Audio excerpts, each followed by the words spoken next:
नमस्कार मित्रों, मैं वी के शास्त्री।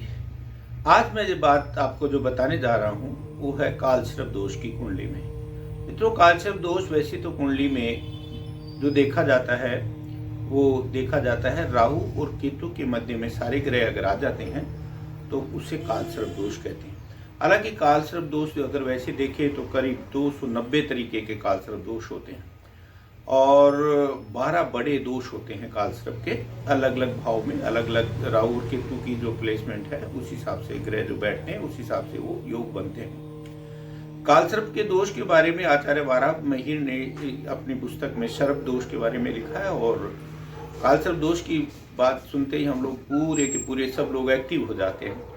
तो मित्रों, कालसर्प दोष ऐसा नहीं है कि सारे कालसर्प दोष आप सबके लिए हानिकारक होते हैं। कुछ कालसर्प दोष फायदेमंद भी होते हैं और कुछ कालसर्प दोष का मतलब ये होता है कि पूर्व जन्म के जो हमारे कुछ न कुछ अभिलाषाएं रह जाती हैं या इच्छाएं रह जाती है तो उसके कारण भी कई लोगों की कुंडली में कालसर्प दोष आ जाते हैं। तो ये पूर्व जन्म के दोष के कारण आता है। इससे बचने के लिए और इसके उपाय भी मैं आपको बताऊंगा, लेकिन साथ में आपको अभी मैं बताऊंगा कि कालसर्प दोष जो है वो मुख्यतः क्या क्या और कौन कौन से कालसर्प आपको ज्यादा हानि पहुंचाने की कोशिश करते हैं और कहाँ कहाँ कालसर्प दोष कम हानि पहुंचाता है। और कालसर्प दोष दुनिया के बड़े बड़े लोगों की कुंडली में हुआ होता है, ऐसी बात नहीं है। और ये भारत की कुंडली में भी है। भारत के पहले प्रधानमंत्री जवाहरलाल नेहरू की कुंडली में भी था, इब्राहिम लिंकन पे भी था, बहुत सारे सचिन तेंदुलकर की कुंडली में, लता जी की कुंडली में भी, बहुत सारे लोगों की कुंडली में कालसर्प दोष होते हैं। और ये कालसर्प दोष इनको किसी खास उद्देश्य की पूर्ति के लिए इस दुनिया में भगवान भेजता है, तो वो इस जन्म में आके कोई खास उद्देश्य की पूर्ति भी करते हैं। लेकिन इन्हीं कालसर्प दोषों में से कुछ दोष ऐसे होते हैं जो हानि कर देते हैं और वो जिंदगी के एक हिस्से के अंदर टेंशन पैदा करते हैं। तो कालसर्प दोष के अगर आपकी कुंडली में है तो उसके निवारणार्थ मैं आपको कुछ उपाय बताता हूँ जो शास्त्रों में मैंने पढ़े हैं, जो मैंने जाने हैं वो बताता हूँ।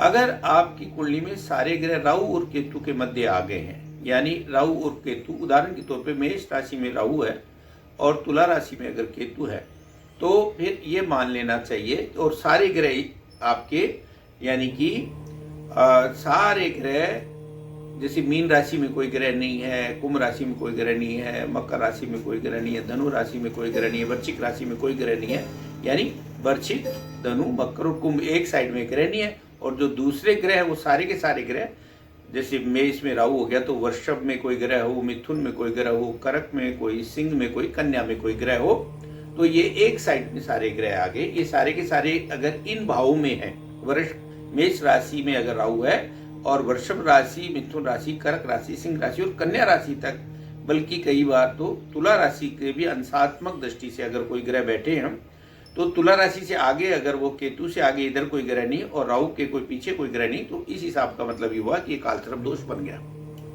कालसर्प दोष कुंडली में बहुत महत्व रखता है। तो कालसर्प दोष से घबराना नहीं चाहिए। कालसर्प, देखिए कालसर्प क्या है, भगवान शिव के गले में रहता है, मोक्ष के कारक हैं। भगवान विष्णु शेषनाग की सैया पे लेटे हुए हैं और इसी प्रकार भगवान कृष्ण की रक्षा भी कालिया नाग ने ही की थी जब यमुना पार कर रहे थे। तो इसका मतलब ये नहीं है कि भाई जो ये कालसर्प दोष है रक्षा नहीं करते या मदद नहीं करते। और लक्ष्मण जी को भी वैसे तो शेषनाग का रूप कहा जाता है, तो रावण का वध करने में लक्ष्मण जी का बहुत बड़ा रोल था। तो कई कालसर्प के दोष इस दुनिया में जो कुंडली में देखने को मिलते हैं वो मानव कल्याण के कार्य के लिए, रक्षा के लिए भी होते हैं। कई जो है वो तनाव भी देते हैं।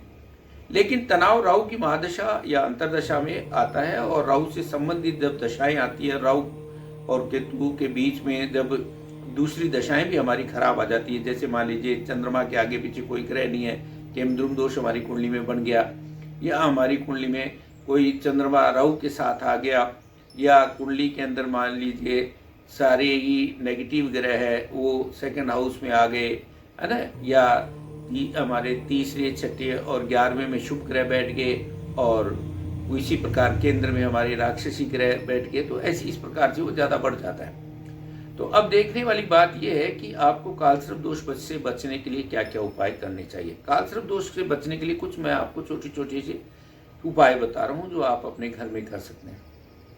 कालसर्प से बचने के लिए एक चांदी का स्वास्तिक बेड पे लगाया जाता है। अपने बेड में सिराने की साइड में लगाना चाहिए चांदी का स्वास्तिक।